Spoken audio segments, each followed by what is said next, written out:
What's up, everybody? This is Brian back with another deck profile. What do we have for you today? Good afternoon. I'm here today with the core of Ojamas, a infamous but surprisingly versatile deck.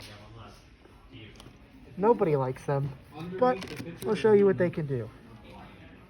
You run 2 of each of black, yellow, and green. The main Ojama monsters are required for their plays, not only as fusion material, because they're the only thing you can search off Oja Magic, which will add 1 of each of them when it goes to the graveyard, making it a +2. The problem is the cards you're getting are awful. 1 Ojama red.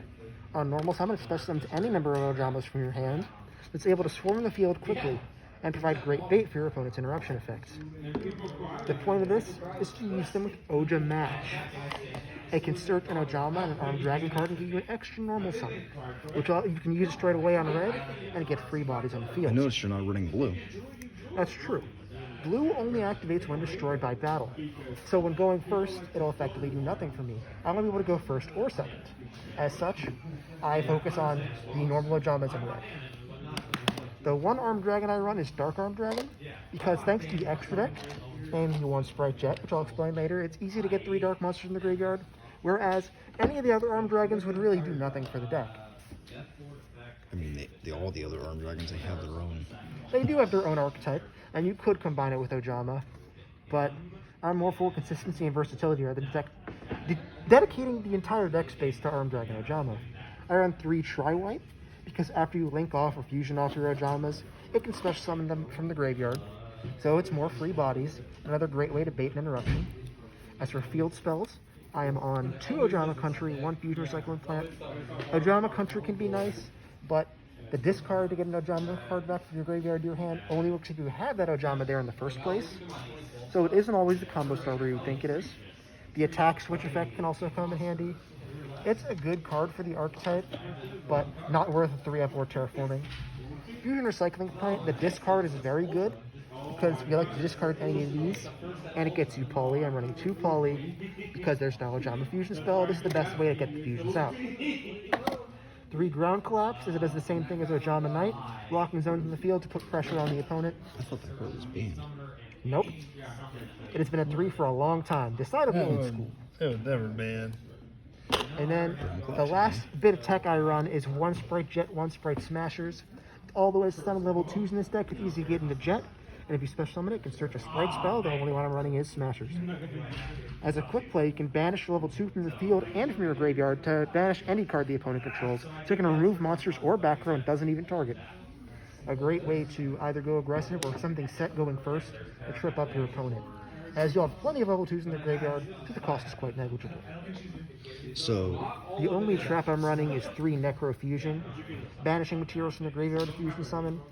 So after you make a bunch of plays, you have your Ojamas in the graveyard, you can set this, get an extra fusion during the opponent's draw or standby phase, and continue locking zones on their field. so with this deck, is it wise to keep it pure or to mix it with another archetype?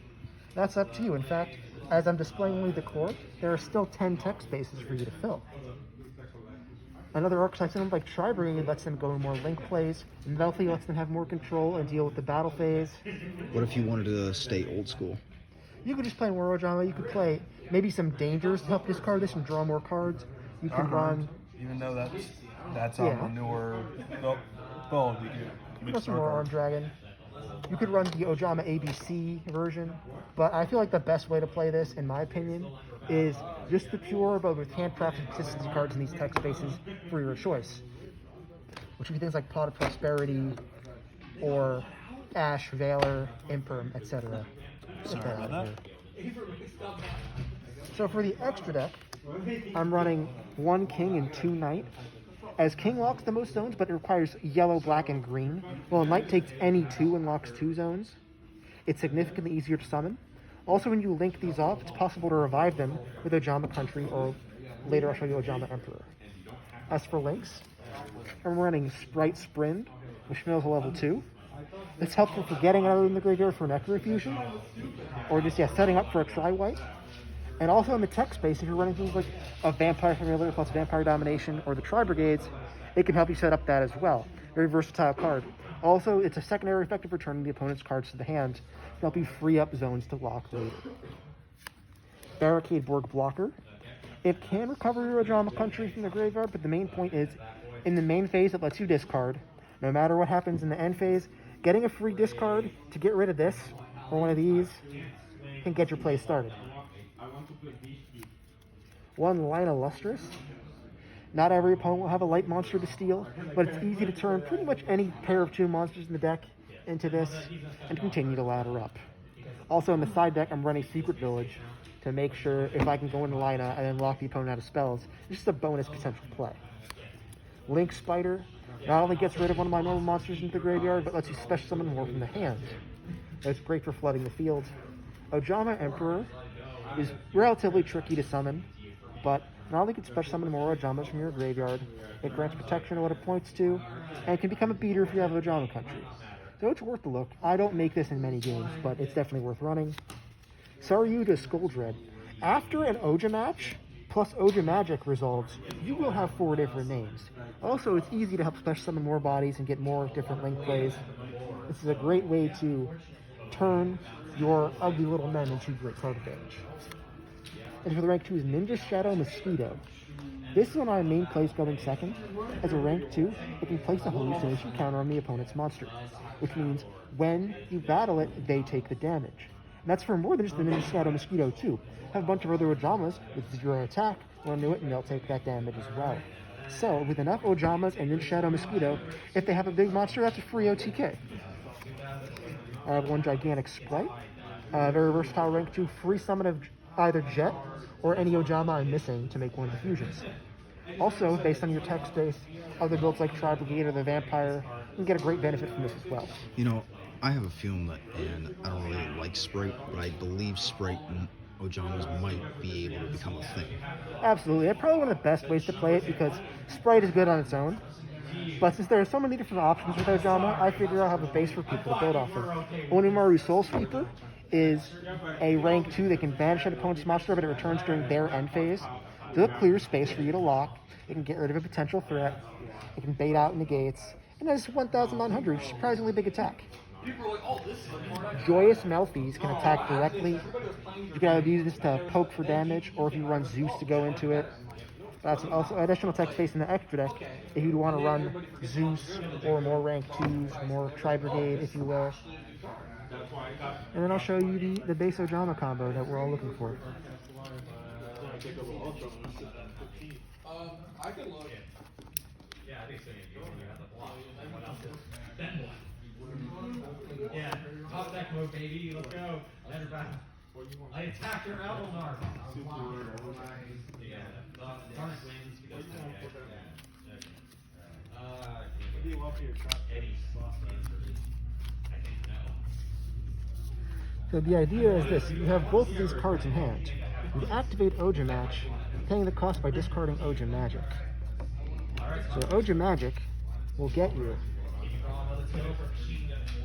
yellow, black, green to your hand, and then Oja Match will get you red and Armed Dragon, and you get an additional normal summon. You can even use this during the standby phase to get around things that will only activate in the main phase. You can get your Ojama red. It'll special summon these 3 from your hand. Even if red eats a negate, you could still normal summon and Link Spider. So you're gonna get bodies on the board no matter what happens. This may come into play later, but we'll get to that. Because now, as you have these Ojamas, here's the branch point.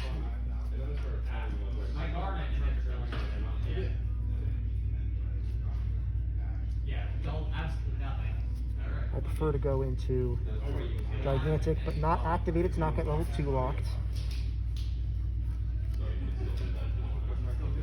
So I'll go into Sprint to get these 2 here. Sprint activates to mill a card, so I'd send another Ojama.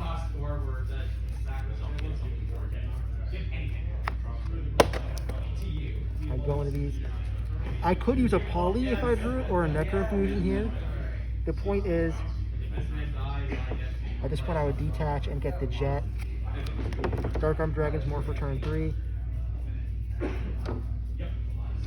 And Jet searches Smashers, which I can set. I can use it or Sprint as the cost along any of these Ojamas in my graveyard. But then now I have 2 interruptions, follow up, And if I happen to draw any of the fusion spells, I can start blocking zones. Especially the 3 ground collapse, it is very possible to get 3 to 5 zones locked turn 1. Okay, that's it from Pajamas. Hit like and subscribe. Catch you on the flip side.